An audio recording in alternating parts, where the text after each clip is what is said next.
도대체 일본 해상 자위대의 전력은 어느 정도 되는 겁니까? 그러니까 우리와의 전력 차이는 어느 정도 될까? 뭐 이런 네. 것도 좀 궁금하고요. 사실 예전에는 비교하기가 무의미할 정도로 한일 양국의 해군력의 음, 차이가 컸습니다. 네, 일본 자위대가 워낙 월등한 전력을 가지고 있었기 그랬을 때문인데요. 것 네. 같습니다. 근데 최근 몇 년 사이 우리 해군이 비약적인 발전을 하면서 네, 이 격차가 줄어들긴 했습니다. 하지만 여전히 해상 자위대와의 전력 격차는 엄연히 존재하고 있습니다. 해상자위대는 전투함, 잠수함, 초계기 등 거의 모든 해상 전력에서 우리 해군보다 앞서고 있습니다. 예, 통상 해군력을 가늠하는 기준은 함정 총 보유 톤수인데요. 일본이 46만 톤, 우리나라가 한 19만 톤 좀 넘는데요. 그래서 일본이 2배 이상 우세한 상황입니다.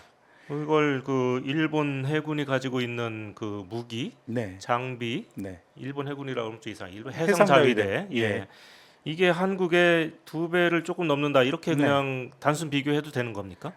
이게 통상적인 비교인데요. 좀 네, 더 이제 비교를 위해서는 좀 세분화해서 들여다볼 필요가 있습니다.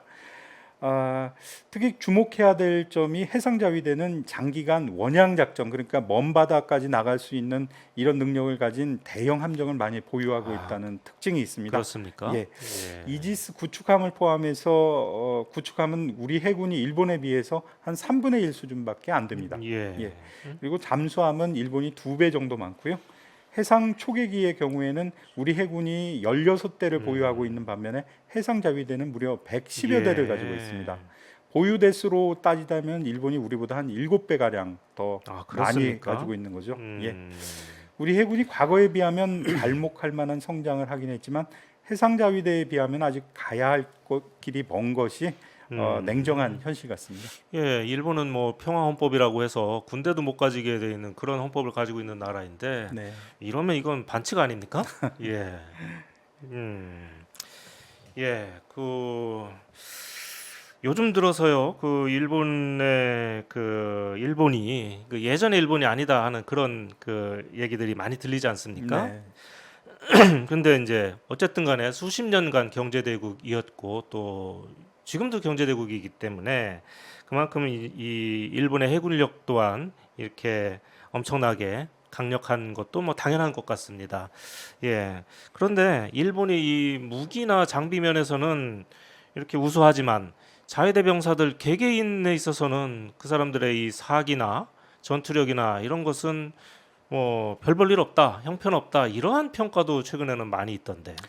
그런 사례가 없었던 건 아닙니다. 그러니까 예를 들자면은 일본 그 자위대 함정에서 네, 이제 일본은 자위관이라고 하거든요. 예, 그 우리에 비하면 이제 전부 간부들인 거죠. 직업 그러니까 군인들이니까. 일반 예, 사병들이 예, 아니라 전부 다 처음 들어가도 다 그렇습니다. 네네. 간부들이라는 예, 거죠. 그래서 예,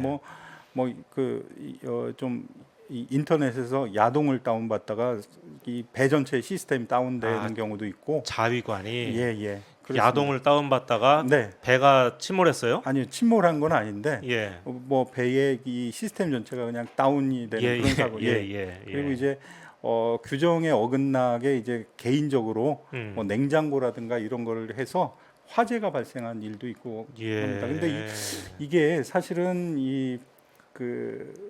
그런 뭐 지적이나 뭐 군기가 형편없다, 음, 뭐 이렇게 좀 우리보다 전투력이 떨어진다 예, 이런 평가가 사실은 좀 조심해서 할 필요가 있어 보입니다. 왜냐하면 예. 해군의 전투 단위는 개별 이 군인들이 아니고 함정 단위입니다. 아, 예, 그렇습니까? 그렇습니다. 그래서 예. 이게 뭐 일본이 참 우리에 비해서 군기가 좀 없어 보이고 느슨해 보이긴 음, 하지만 예, 결코 또 무시해서는 안 될 그런 존재라는 것도 예, 잊지 말아야 될 것 같습니다. 그랬겠죠.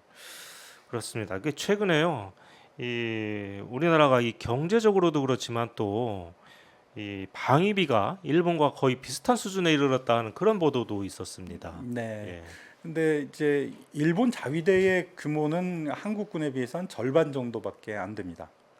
병력을 예, 말씀하시는 병력 거죠? 수로만 보자면 예, 그렇습니다. 근데 이제 뭐 육상 자위대는 제외하고라도 이 그 항공 자위대나 해상 자위대는 월등하게 이제 또 우리에 비해서 좀 강력한 무기들을 많이 보유하고 있어서 예. 우리한테 위협이 되는 건 사실인 것 같습니다. 그러니까 단순화해서 우리하고 비교하기가 어려운 게 예. 우리는 이제 뭐 특히 육군 같은 경우에는 그 의무 복무를 하는 병사들의 숫자가 많지 않습니까? 예.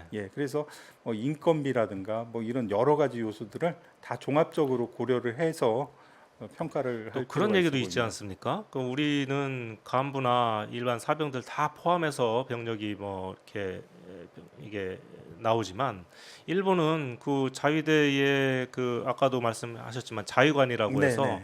전부 다 간부들이잖아요. 그렇죠. 장교까지는 장교, 아니라고 부사관. 해도 네네. 그렇기 때문에 유사시에 네.